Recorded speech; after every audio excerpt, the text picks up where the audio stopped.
So if you're a professional, maybe a ministry leader or a business owner, you've probably thought about writing a book. And you might think success is all about hitting some bestseller list.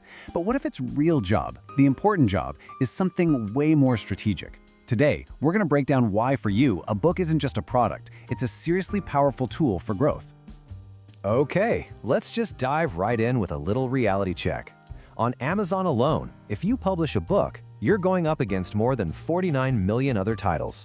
And that number doesn't even count all the ebooks. I mean, it is a very crowded world out there.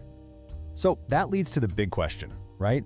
If the chances of writing a massive bestseller are, let's be honest, pretty slim, why on earth would a busy professional like you spend hundreds of hours and probably thousands of dollars to get a book out there? Well, the answer means you have to totally flip how you think about it. And this is exactly where that big flip in thinking happens. We need to completely redefine what success even means for a book. For a professional author, success has almost nothing to do with how many units you sell. Nope, it's all about the impact your book has and the opportunities it opens up. To really get this, let me tell you a quick story. Picture this. You check into a Marriott hotel. It's late, you're tired. You open the nightstand drawer, and inside there's this little biography of the founder, J. Willard Marriott. You're curious, so you start to read it. So that little book, which by the way was totally free, it was never sold, it told a great story. It made a connection. And the guest who read it, he became a huge fan, a brand evangelist. Over the next few decades, that one free book led to him spending thousands and thousands of dollars at Marriott hotels. See, the book's job wasn't to be sold. Its real job was to create a customer for life. And if you think that's wild, check this out. There was an oil company exploring in Israel, and they had a book that told the story of their big vision. They didn't put it in bookstores. Instead, they just gave away over 300,000 copies directly to people who might invest. And the result of giving away all those free books? The company raised over $100 million. That's $100 million. The book wasn't a product they were selling, it was a vision-casting machine, and it did its job perfectly without ever earning a single royalty check. This really brings us to the heart of why professionals should write books. It's about so much more than making a quick buck. It's about changing lives. The real return on your investment isn't measured in book sales. It's measured in the new clients it brings in, the funding it secures, and the doors it opens. Okay, so if it's not about sales, then what is a book's real job for a professional, a ministry leader, or an entrepreneur? Well, it's a strategic asset. It's a tool you design for a very specific purpose. This slide just lays it all out so perfectly. The old way of thinking was all about sales, royalties, bestseller lists. The new goals? They're about building a platform, establishing your authority, and creating opportunities. Your book stops being the final product and instead becomes the engine for something way, way bigger. Think of it this way. For a consultant or a ministry leader, your book is the ultimate business card. It's a tool that takes your message global, makes you stand out in a crowded field, and really cements what you're all about. It lets you connect with people on a much deeper level than a blog post ever could.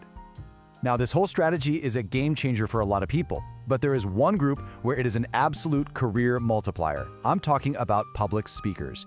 If you ever stand on a stage, pastor, teacher, keynote speaker, a book is one of the most powerful tools you can have. And the benefits just create this amazing cycle of success. Just the act of writing the book forces you to clarify your message, which makes you a better speaker. Then, that book becomes your ticket to instant credibility, which leads to more speaking gigs. And at those events, you can sell the book, sure, but more importantly, your audience gets to take your core message home with them. It's a tool that keeps working for you long after you've left the stage. Okay, so once you figure out your book's real job, the next logical question is, who is it for? And here's the cool part. This strategic shift completely changes who you're trying to reach. That pressure to write a book for everyone? Yeah, that just vanishes. The great John Steinbeck had the perfect mindset for this. He said you should basically forget about the masses and write to one single reader. You're not writing for some faceless market, you're writing a personal message to one specific person. So who is that one person? It's not some random demographic you looked up. It's the people who already know you, who already like you, and who already trust you. Your job as a professional isn't to go out and chase a bunch of strangers. It's to serve the audience you already have. This is so important. Your book isn't for everyone. It's for someone. It's for that one potential client who has the exact problem you can solve. It's for that donor who really needs to catch the vision for your ministry.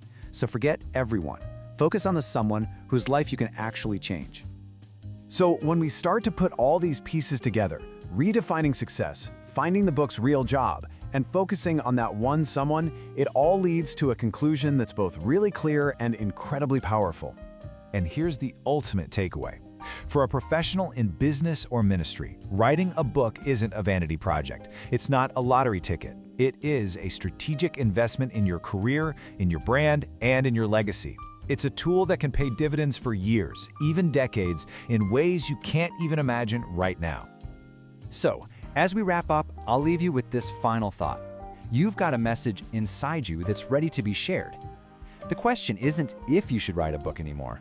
The real question is, what strategic job are you going to give it? Thanks so much for tuning in.